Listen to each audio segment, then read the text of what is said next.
Just finished watching WrestleMania 42 night one, and there is a problem. I watched the show, and overall, I did not have an overarching issue, but we got to the main event, and now we have a situation where I don't know how I feel about the ending.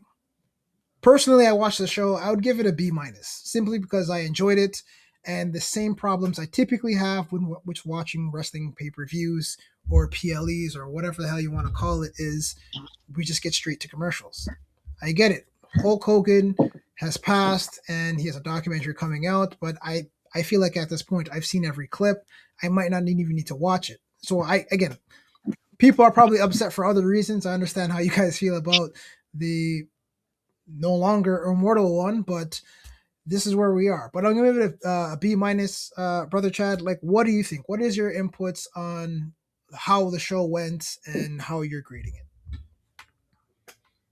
Well, my thoughts are pretty much the same as yours. I'm going to give it a C plus, in my Okay. opinion. Outside of the Gunther and Seth Rollins match and the Drew McIntyre and Fatu match, this was a very lackluster WrestleMania night one. Probably the worst of all time, I would say, in my opinion, because not only did we get crazy commercials along with 3-minute documentary clips of Hulk Hogan. Brother. After we finished watching those, we got more commercials and advertisements, and it just ruined the whole flow of the show. John Cena being the host should have been involved more.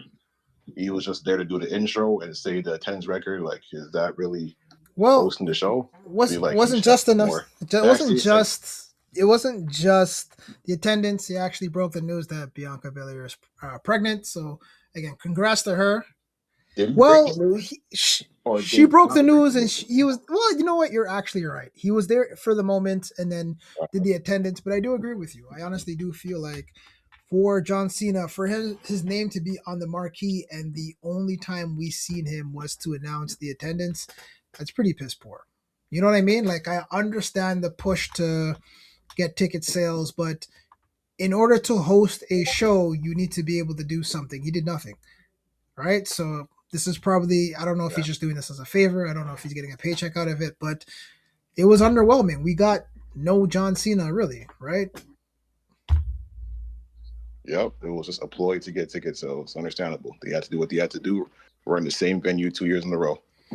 Yeah, back to back in Vegas. Again, I'm not a big fan of that, but we this is what we got, and I'm trying to work with it. I'm trying to be, I don't want to say positive or overly critical, but I'm looking at what the pay per view is for what it was, right? So we started the pay per view loss. We got the 6-man tag. We got the Usos, LA Knight, First Division, and Speed. Was that match necessary? No. It was definitely a filler, and they started the match off again. It makes sense. Just the track record. The Usos usually bring the Yeets, and again, they changed the theme again for the third time, but it actually flows better. Instead of saying us, it's you and you. What is it? You and me, Us. You and me, Us. That's what it is, so. Right? So it takes a second to realize what it is, but that's the change. And then LA Knight came out and he still had a good reception. And again, I was stressed the hell out, man, because I'm telling you, if he fell off the roof of that car, I would have lost my shit. Like, I'm being honest with you. Like, he's near and there. Like, I want to see him get pushed, but if he slips on a banana peel again, brother, like, I don't know what they have in store for him. Like, I really don't. He's been catering for a minute. Yeah, man, he'll be chilling out with Otis and catering, world Subway champion. Like, I don't get it. all right. But I didn't like also is the match that felt very brief and underwhelming. Like, I don't know why I expected more from that Speed match. Like, it ended so abruptly to me. As well as the Morgan match with Stephanie Becker. Yeah, for sure. It was a lot of lackluster endings outside the maybe like the main events with the Randy Orton punt, which is obviously going to reignite their feud again, going to Backlash because TKO stepped in prior to mess up all the plans. So they're going to do a start from fresh with Triple H at the head of creative, making it right again, hopefully. Yeah, my thing is like, all right, so at this point, it looks like, to me, okay, so if we're going to jump into the Randy Orton Cody Rhodes, the main event, because I feel like that's probably the most important match of the card. Everything else, the supporting structures, I would say Seth Rollins and Gunther and Jacob and Drew, those are very strong supporting factors. But Hmm. let's dive into the Randy Orton Cody Rhodes. Yeah, the way the match started off, Pat attacks Cody Rhodes, and then Cody gets the upper hand, slides him a crossroads, and then Jelly Roll comes out of the crowd and does a big splash through the announce table. So now we're looking at a match where it has even playing field.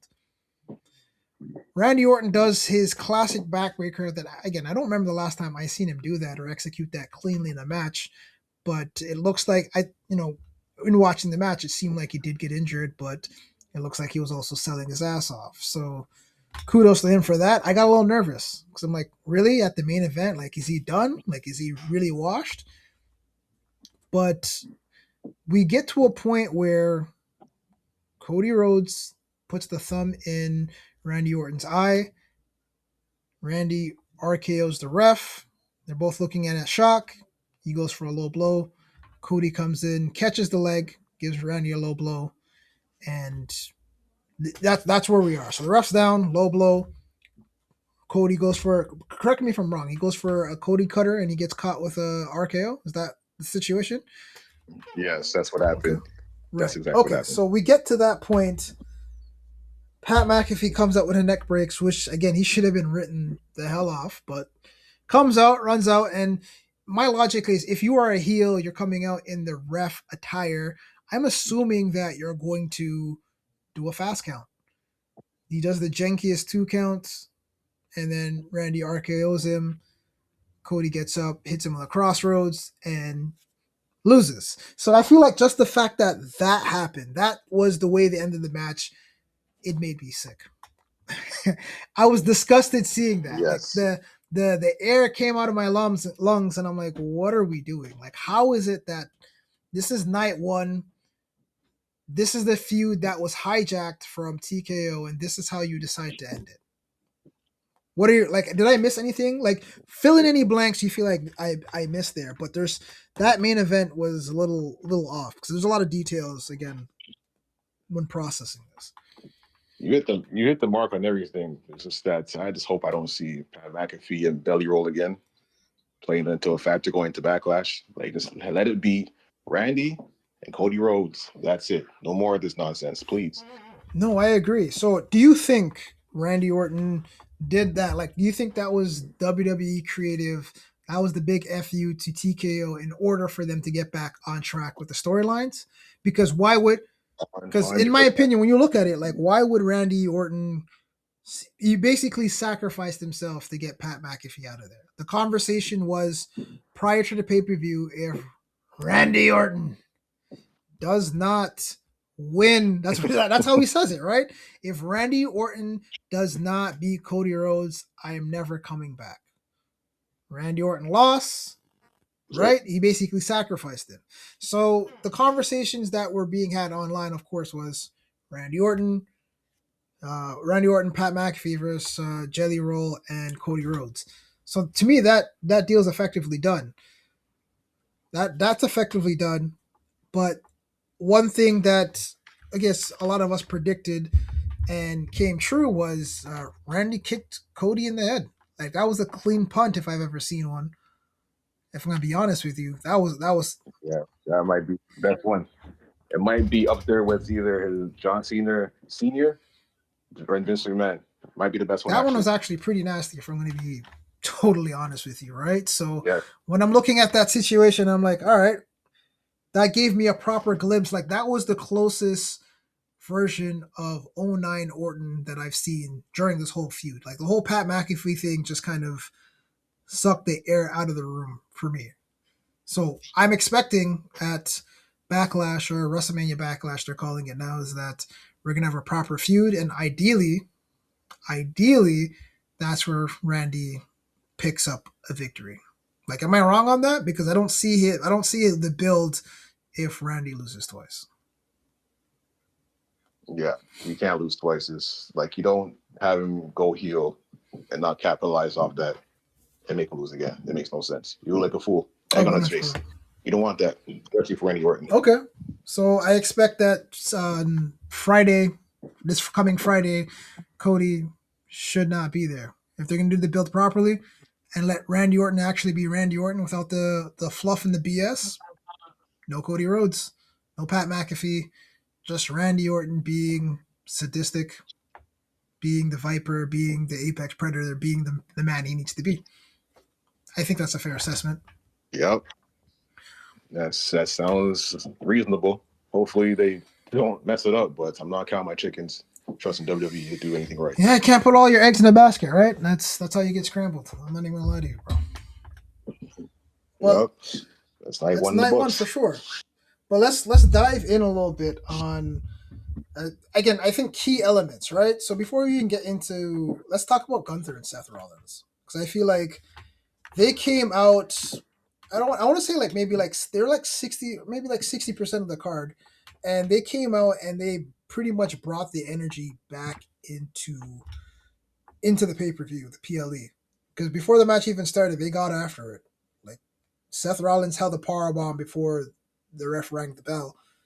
Seth Rollins threw a chair in Gunther's face before the bell even rang. Like these guys made it. I would have thought that there was a blood feud here. I would have thought that someone said something about someone's mother the way they got after it. Like this, they filled this thing up in 3 weeks, and it was a better build and had more intensity than anything else, really. It did. It definitely did. They just had a feud that couldn't last a bunch of weeks, so WWE didn't have time to mess it up, and they honestly delivered the best match of the night. Yeah, like it was intense. Like I think what Gunther power bombed him in the ring on the announce table and was about to put him through the announce table until he got countered. And if I remember, pedigree on the announce table and then a stomp. So they were running some. These guys were running Yep. some grabs in there. There was a lot of intensity. These guys got after it after running off the ropes, big boots from both of them. Actually, no one went down. So kudos to these guys. Kudos to them. And then we got what we were expecting to get was Braun Breaker making his return. And again, he for someone who's been out of action and had a serious hernia injury, he looks like he's still in phenomenal shape. The way he ran down that ramp, this guy still has the speed. So we're getting back players on the team, and this will definitely help out with the vision for sure. Yep. So all we got to wait for is Bronson Reed, which he's going to be out for probably at least the SummerSlam, and we get things rolling again. I don't know if they'll drag it out that long, but you might have to. And that's true. Like I'm wondering what they'll try to do because now we have we obviously know it's going to be Braun Breaker versus Seth. Gunther doesn't need to. As far as he's concerned, he took care of Paul Heyman's problem, so he's going to cash in on that favor, which we all pretty much assume leads to Brock Lesnar. I don't see what other favor he would need. He doesn't need Paul Heyman to get back into the World Heavyweight Championship picture. If Roman actually does win the championship tomorrow night, he doesn't. There's no affiliation there, so the only affiliation right now would be to continue on with his career killer angle. There's nothing else left for him to need Paul Heyman for. Literally, Yep. that's it. Okay. That was actually pretty straightforward. We already know, and what I like about that is you already know what the next steps are. And I feel like in Seth losing and Gunther winning, it just sets up the next storyline. And it's just a matter of if WWE executes properly. Because again, we're in April, right? May, June, July, August. That's 4 months. How do we bridge the gap Yeah. between Brock Lesnar and Gunther? How are they going to navigate it? How are they going to cross paths, right? Because usually Brock does a pay-per-view and then he takes a couple months off and he pops back up, right? So I'm assuming he gets intercepted by a Gunther or I don't know, Paul Heyman serves him up on a platter.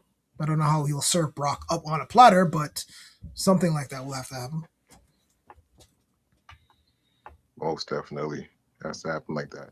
How we get there, I'm not sure. Well, also, we know actually how we get there because it's very much telegraphed that he's going to ask Heyman, but when it's not going to happen, I'm not Yeah. sure. My question is, we already know how Heyman gets down. He slimes the man them out all the time, right? So is it a matter of like, oh, Brock, I got Yeah. you an opportunity. Brock comes out and he gets put to sleep. And last time we seen that was Samoa Joe, but Is that a situation where Paul Heyman kind of sets him up, and we have a situation where he puts the knife in his back, and then that's how Brock retires. I don't know how they do it, but it's very interesting stuff. Yep. Yeah. All right. Which one should we tackle next? I'm looking at this Liv Morgan versus Stephanie Factor. So to me, as we're watching the match, you said to me something very interesting. This match could have been on a Monday Night Raw. I feel like they used the same formula. I'm not really upset. Liv Morgan won the Rumble. She got her moment.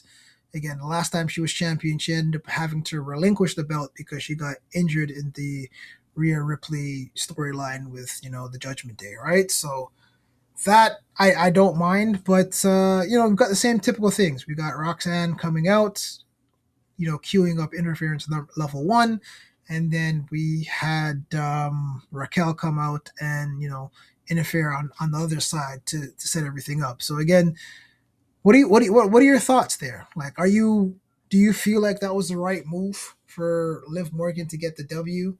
Was Stephanie's title reign, was that a flop, or was it just time for a change? It was definitely time for a change because nothing was really done in that reign that she had over how many days, 200 something days maybe. And it was just the same opponents, or she wasn't even wrestling at all, to be quite honest, not as often as she should. And it was just time for a change. Now we can probably use that title as a catalyst for these girls in the Judgment Day to be envious of Liv Morgan having the gold. We might get Roxanne Perez turning on Liv, or Roxanne Perez turning on Liv. Maybe that can happen. And Raquel Rodriguez can turn on Liv maybe because she also was going for that title. So that can be a Yeah, thing. and did It's just going to create more it, stories. she did slime her out at the Royal Rumble. Like she did. She's the one who That too. eliminated her, right? But my question Yeah. is, and you make a fair point because we all know historically the week, or the Monday and the Friday, typically the Monday after WrestleMania, always the most fire. There was always some sort of return or big angle or a reset for, I guess, whatever new season. That's how it works, right? So that would probably make a lot of sense because again, the Judgment Day angle is starting to really fall apart. Finn's gone. We had Carlito. Like it's run its course, and the numbers don't really match, right? So we have JD, Dominic, Raquel, Roxanne, Liv Morgan. So unless the other two decide to win tag team championships or try to win on their golds, yeah, it kind of makes sense for them to get into an angle where they want the belt because there's no other contenders. Like Yep. we just found out, even so, she's on SmackDown, but we just lost Bianca again, or for an extended period of time, and there aren't any crazy contenders because everyone's wrapped up in the tag team division. Do they start demolishing some tag teams and start splitting them up? That may have to happen. That may Right, have because to I feel like happen. this is a perfect segue into the fatal four way match right here, right? Like we have the Charlotte, Alexa, Bailey, oh damn, Valkyria, Lyra Valkyria. My bad, I don't even know. I just had a lapse of judgment there. And Flash, Naya, and then supposed to be the Bella Twins, but Nikki's injured, and we got Paige back, right? So with all of these teams, and again, they're trying to make a big focus on the tag team division, which is fine.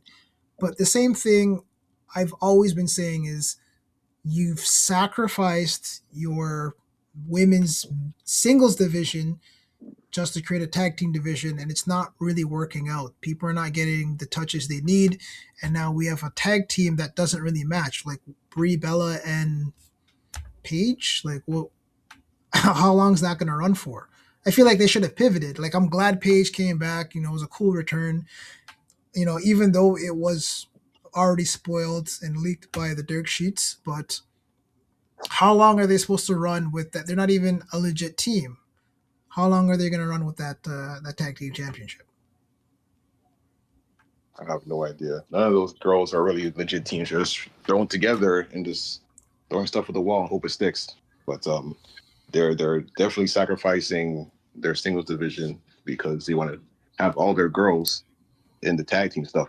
Like the mid cards on the women's on both sides on both brands not looking good, and the singles for the main titles for the girls are not looking good because the tag team focus is just outrageous. That's one of the main reasons why Stephanie Curry's reign was not great because there's like no contenders for her. Yeah, no, and I agree. And the thing about that is like that's the same situation with Jade. A lot of people are sitting down saying, "Oh, her title reign is this, and she's only had one defense in X amount of time." And it's like, well, yeah, everyone's in the tag team division. If you're not giving, you know what I mean? There's no one to give touches to. And on top of that, we also have a mid card title. So we have three championships for the women, and the roster is really not that deep. If we're going to be quite honest, the roster is really not that deep. So who's gonna like Becky and AJ have been going back and forth with the IC championship. Like who are the other contenders? Like really, like we would have to Not really sure. pull up the the WWE women's roster and see what they come with. But there's not enough people for this to work, and it's just going to become the same feuds. Like I also feel bad that Tiffany Stratton wasn't even on the show. Like she played a integral role in the women's division last year, defending it against Charlotte, and this year she's not on the card. Like the Friday, A lot of people that are not in the card is upsetting. Like, where's Io Sky, man? You guys coined her the best wrestler in the world, and the best wrestler in the world is not on the card. Like, I'm still blown away by that. yeah, it's strange, you know what I mean? And they sold it to us that Jade beat her up and she's injured, and the Kabuki Warriors did her in as well, and it's like, yo, you really just left this girl out to dry to put. And see, and that's the thing. In order for Jade to actually have an opponent, like they would have had to break up a team. It would have actually had to be Alexa and Charlotte being split up, Bailey and Lyra. Like one of the teams would have to split up in order for someone to get an opportunity. So they shot themselves in the foot, and they dropped the belts at, was it? No, it wasn't. It was the night before the Elimination Chamber, the SmackDown Elimination Chamber, to Lash and Nia. And since then, Io's been left in the dark, and her role at the pay per view is just dead. So unless she's gonna come out to accompany Rhea or end up doing a run in, like that's the only point she has the only role she has at this point is to play as maybe a manager or the run in if BFAB and Meechin get involved in their match that she comes out, but she would be the equalizer, and that's her role. I don't know, man. Yep. It just doesn't sit well with the optics. The optics are not bad. Like I'm looking at the match card and I have it on the screen, and the card is not bad. It's just the build, the execution, the thought process behind all of this stuff didn't work. You know what I mean? Like I feel like speed. I feel like if I'm looking at the card now, right? I'm gonna go back to the opening match. Speed. He could have had a segment, right? It could have been a tag team. It could have been a tag team match for the belts, and you have to. And that's another thing. Why would we have champions on a card not defending their belts? Like what? That is also a great point. I You forgot know, about you know that. what I mean? Like at that point, like you might as well. I don't know. I feel like they could have found another role for LA Knight. Maybe a match this year might not have been it, but he probably could have done an impromptu thing with Speed. Maybe he accompanies them and then they do the spot at the end, what they did with Logan Paul, and that was a good spot. You know what I mean? Good viral moments for WWE and Speed because people are going to tune in. The first hour was streamed on ESPN, so I get that, but I don't know. The match doesn't really mean anything. Where do you go from Monday Night Raw? Monday Night Raw, the Usos are probably going to want to get their tag team championships back because they're not done with Speed. It's not Speed, sorry, Division. And then what is LA Knight going to do? Braun Breaker is back. Is he still going You to know, continue to say he wants Division? And then he has a problem with Seth listen, Rollins. man, It this guy, doesn't. You know what I mean? I don't know. It just leaves him, up a creek without a paddle, brother. this guy has been feuding with Division since last year of maybe June or July, and he's still going, and he's going to do it again on Monday. So I don't know, It's man. I don't know what you do with this guy. yeah, The bad cycle. yeah. They definitely need a reset, man. They definitely need a reset. And I want to make another video about that after night two because I need to see night two. I need to see what it was like in its entirety so I can be as brutally honest as I want to be. But again, I would say the key matches that obviously to look out for were the unsanctioned match, Seth Rollins Gunther, and then the final outcome of Randy Orton and Cody Rhodes. And I don't feel like that's how you end a main event, but they put some contingencies there. They put some contingencies there, and now we gotta wait. But in my opinion, that just kind of diminishes what WrestleMania means. And I have to agree with what AJ Styles said. He said that it lost its allure a little bit, and I could see why he said that, because why would we, outside of the last 2 years, that's the only time, well, on night two, that the championship would have ended in such a in that manner in quite some time. Like I feel like we're just leaving everything open ended, and it just makes things very very difficult to say. You know what, WrestleMania is great. It did not feel great tonight, man. The flow was so weird. Yeah, I can't with these commercials. yeah, but my thing was, what I understand is, again, like, where are these guys going with, like, what do they want out of the pay-per-view? Because now I'm not getting, like, there was no interaction, man. And I think that's what the killer of, like, these guys want to say they want to get the highest attendance, but if I'm sitting down through 5 minutes of ads and commercials, like, what are these guys doing in the stadiums, bro? They're cleaning up the ring and moving on to the next Yeah, match. I don't know, man. I feel like night one is just the appetizer, and after night two is the full course meal. They've been doing that for 2 years now. yeah. Outside some bright spots in the first night, it's like night two, like always blew night one out the water every single time. Well, all I can say is night two, match one, we got Brock Lesnar versus Obafemi, and I know if these guys, the appetite for that match is gonna be crazy. Like, I hope they work this match out and it goes the way I think it's going to go. I'm not gonna spoil it. I'm just gonna sit down and take the match for what it is, because there's only one of two things gonna happen. It's either it becomes a squash match, or we get someone who starts losing the match. Let's say Brock Lesnar's losing the match, and then he ends up getting his finisher off, and they give him the nod, like he's done with Big E and Omos.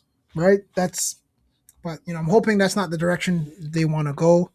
That's not your prediction I don't want.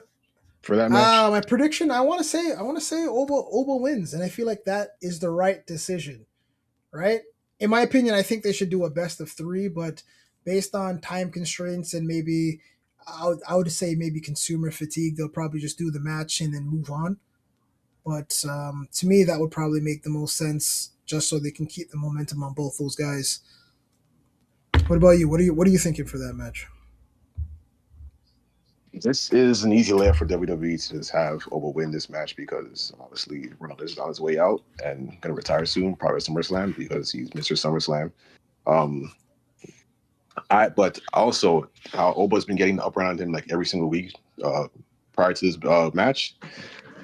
I wouldn't be opposed to Brock Lesnar winning, but only by like a slim, like from the I forgot the phrase, but just like barely winning. You want Barely winning. It's a very competitive, like beat down match, like called it Goldberg and Rock, not Goldberg and Brock. Yeah, Goldberg and Brock Lesnar were fighting at WrestleMania 33, and it was a hard-hitting match. It might be something like right? that, but Brock Lesnar barely escapes, but he still wins. And over will still be over if he lost, but people would not be happy about that. So I Owen should be winning, but I would not be opposed to Brock Lesnar barely winning. Like fighting for his life type shit. I get that. Fighting for his life. Yes. And he barely escapes from this When you guy. say barely escape, are we talking about F5 1 2 3 kick out type Undertaker Kane WrestleMania 14 type shit? Or are we talking, this match has been going back and forth for a while, and he snuck an F5 in and gets the 1 2 3? Yes. Something like that. Something like that. That he can barely get up on his feet. Oh, kind of like Triple H, Triple H Undertaker when Triple H loses, but he was able to. Okay, yes. okay. Yes. I can get behind that. I would put belt to act, but he barely escapes. No, I can get behind that. All right, we got about 8 seconds until this recording is done, so I think that's it. I think that's the recap for WrestleMania Night 1.